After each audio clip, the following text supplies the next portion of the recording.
Hello, in this video I want to show you how to update applications in Xiaomi Redmi Note 9 Pro. First you need go to the Google Play Store app on your phone mobile and then click on the profile photo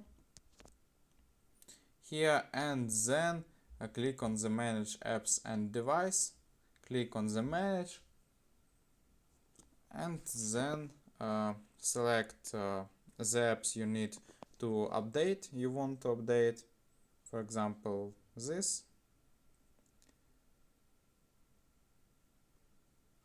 and then this will update it.